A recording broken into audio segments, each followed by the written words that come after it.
guys, welcome to Harrow Farms. I'm Sam. I'm going to take you guys along with me while I milk today.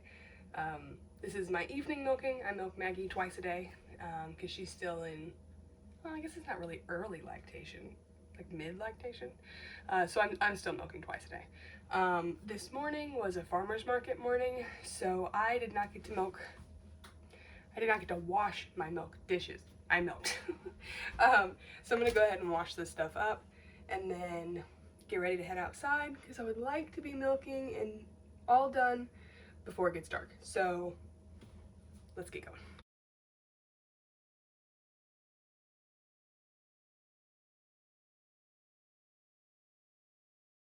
Alrighty, so now that my milk dishes are washed, I'm gonna go ahead and set up the jars for filtering into.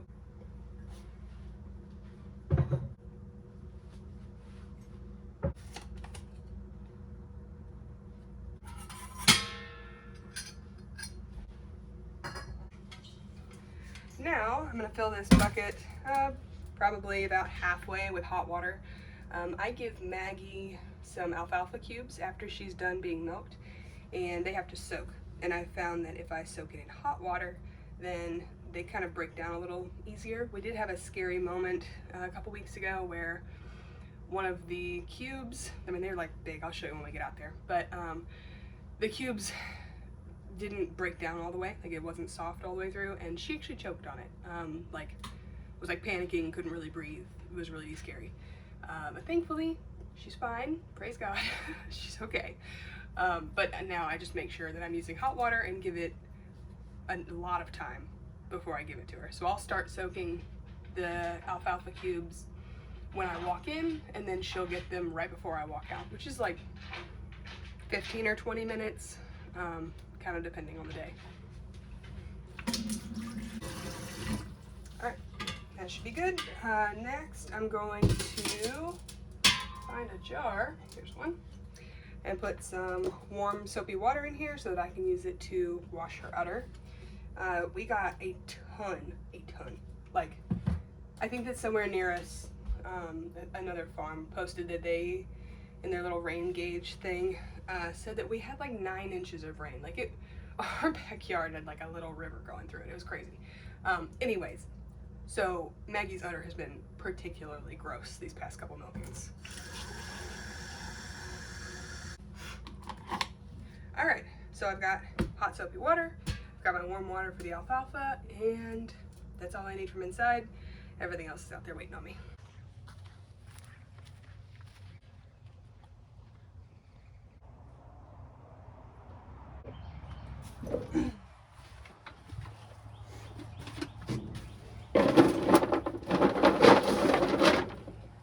This is part of Maggie's ration. These are cattle cubes, or yeah, they're cattle cubes. We also buy another brand, and they're called cowboy pellets, I think. Same thing, just different producers.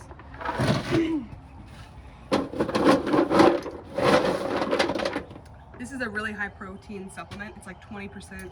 And then I mix this with all stock, which is 12%, which is really too low for a dairy cow.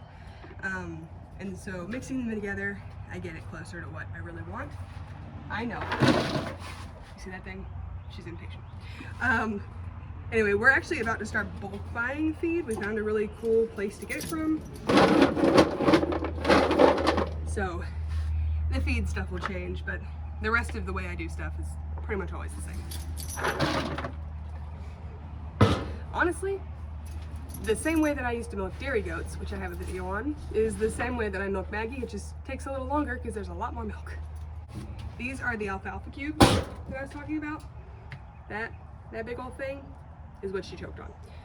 So I'm gonna put my hot water in here so that they can soak and not be a choking hazard.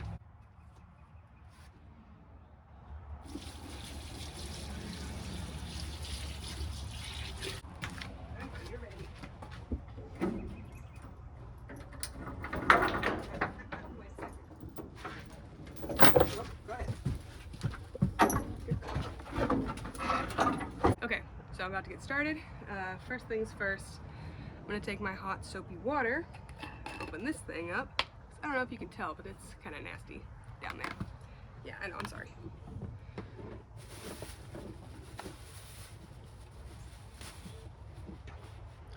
Gonna dip a couple rags. These are just like automotive, I think they're detailing. They're like paper towels, but they're really tough older brother. You can like stretch them and really scrub and it's not gonna break. And they're really cheap. I don't remember how much comes in this roll, but it was only like a couple dollars. I know. I don't think she likes it when I talk while I milk. I think she prefers to do her work in silence.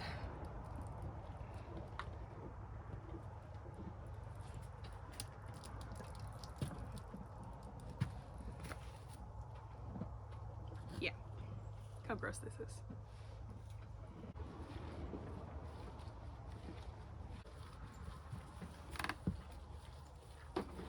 Stop swatting me.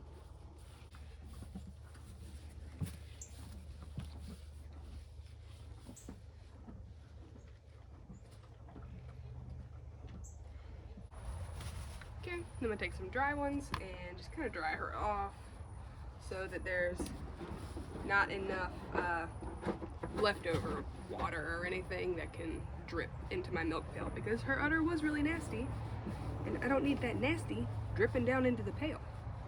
So I'm trying to get everything all cleaned off. And then I use a ton of these things. And I actually take one of these and I set it on the ground where I'm gonna put my milk pail so that the bottom of it doesn't get super dirty. This is a rubber mat that she's standing on that I need to take out and pressure wash. But even when I do that, when she comes in, especially with muddy feet, it just gets nasty again.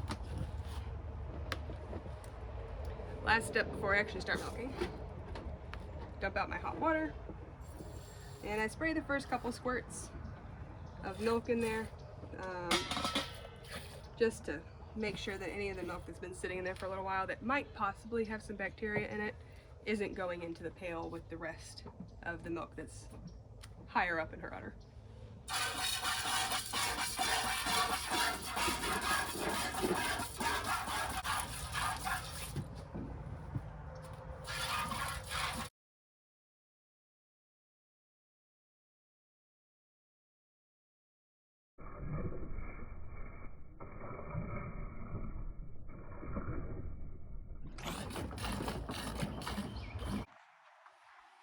Okay, I just finished up.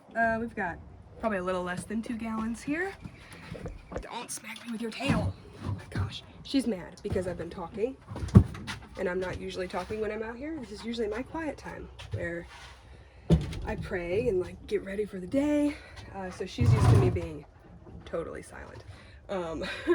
So me talking is really throwing her off, and cows like their routine. And I think it's upsetting her.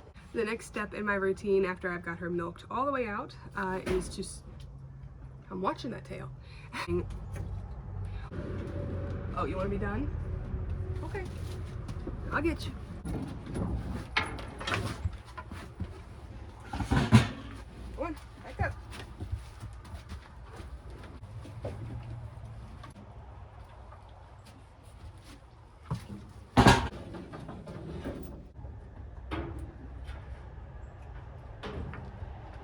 Normally after I get done milking, I will spray her down with this, which is called Fight Back. This is a teat disinfectant. It's a cold compressed air with some antibacterial properties in it. All it does is you spray it on the very tip of the teat and it closes up the orifice. And then that way it's harder for bacteria to get up in there and start causing mastitis and causing problems, which we don't want to have to deal with. And then it also has, big word in it, this right here, chlorhexidine gluconate. We're gonna pretend that I know how to say that. Anyways, so it also is like an antibacterial spray in and of itself. So just as a double precaution to make sure that we don't, run the risk of having mastitis happen.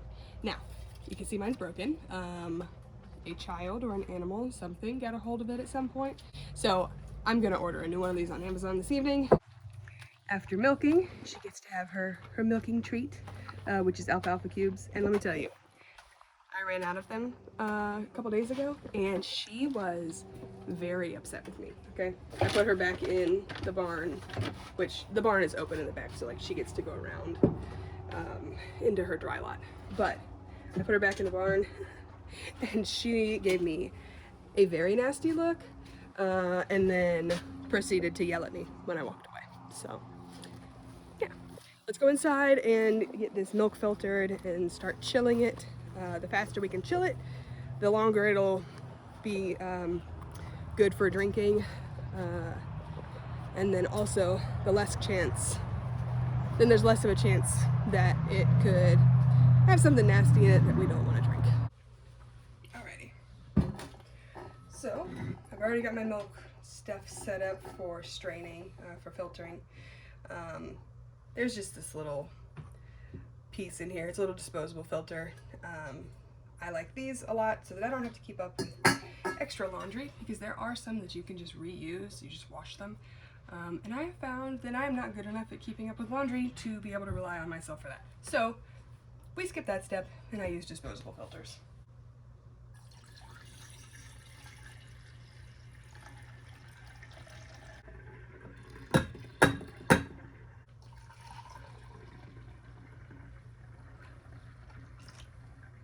If you're doing more than like a gallon at a time, honestly, more than half a gallon at a time, I recommend getting a bigger filter, because this takes too long. This one is great for goats. I really liked it up until we were milking 3 goats at one time, and then it was not quite big enough to handle all that. I was pretty much doing the same thing. Standing here, letting some go, filling it back up, letting some go, filling it back up. But if you just have one goat or a really low producing cow, this is fine. It's a nice, inexpensive option that's gonna hold up well.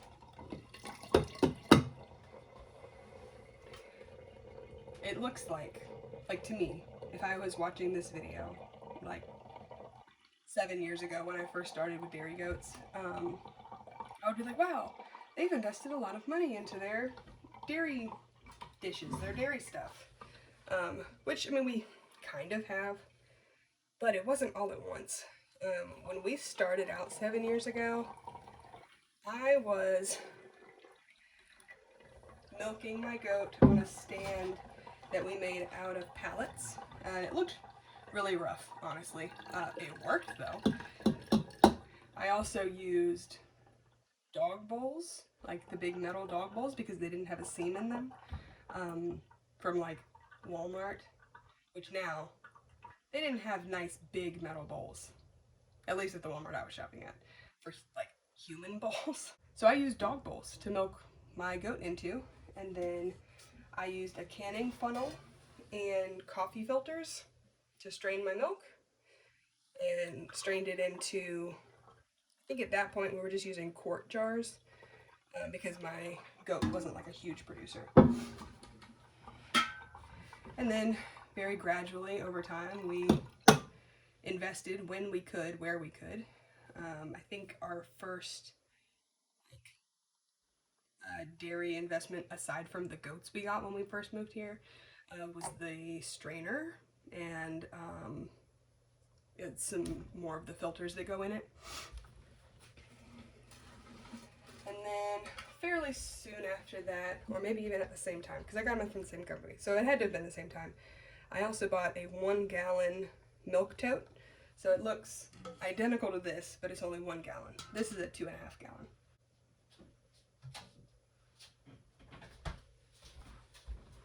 I'm going to top this one off.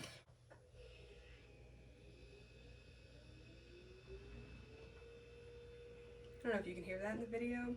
My fridge just turned on and it was like a spaceship was taking off.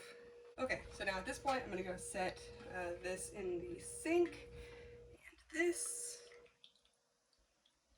which will wash up in just a second, but I'm going to put lids and date these and get them in the freezer so they can chill out real fast.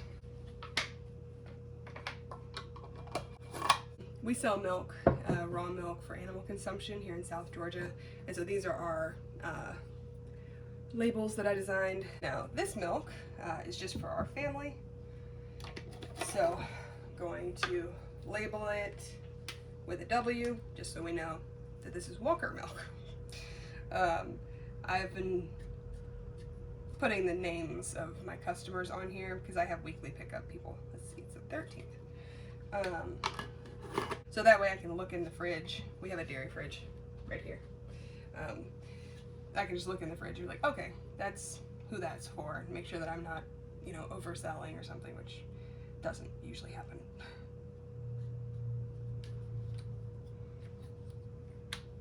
Okay, I'm gonna pop both of these in the freezer for about 2 hours, and that way they just cool off really fast, and that will slow down any bacteria that's in there, keep the milk fresher longer, and in turn make it taste better for longer.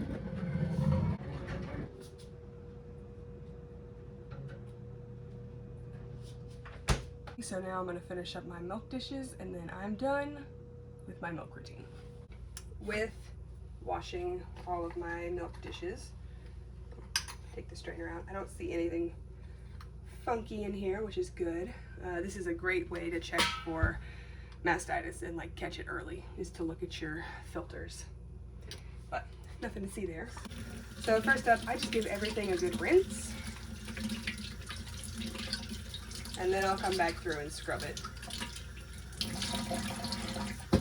And we have specific dairy sponges that we use to clean with, so that we're not, you know, potentially cross-contaminating with anything else. I even go as far as using a different sponge for the outside versus on the inside, because the outside can have manure and all kinds of stuff on it that I do not want any chance of it getting inside of my milk, because we do drink it raw.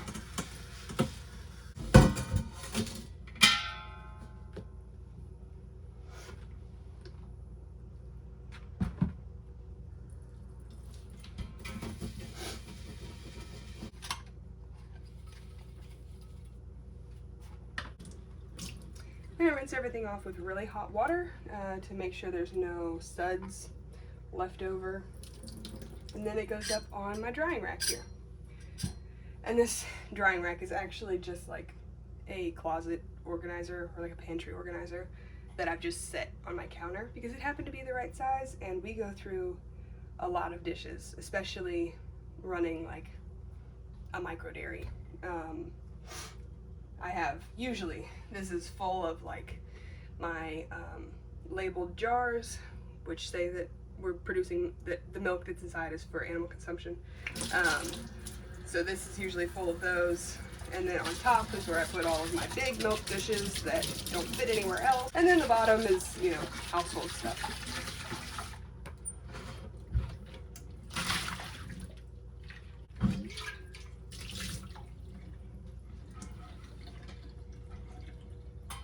So there you go. That is my whole milking routine.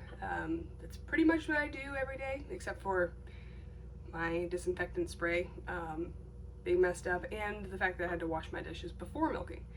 I've been really good since having a cow, that I wash my milk dishes as soon as I get done. I used to struggle with it when I had goats, but getting into this nice little rhythm really helps with like everything else on the farm. So milk, do milk dishes, and then I've got about, I don't know, an hour and 45 minutes. It hasn't been very long since I put the milk in the freezer, but I have a timer on my phone that'll go off to remind me to take it out, because I have frozen many a gallons of milk. Thankfully we haven't had any jars bust, which has been awesome, but it's definitely a possibility, so remember to take your jars out. Anyway, thanks for coming along while I milked this evening. It was nice having you guys with me. See you next time.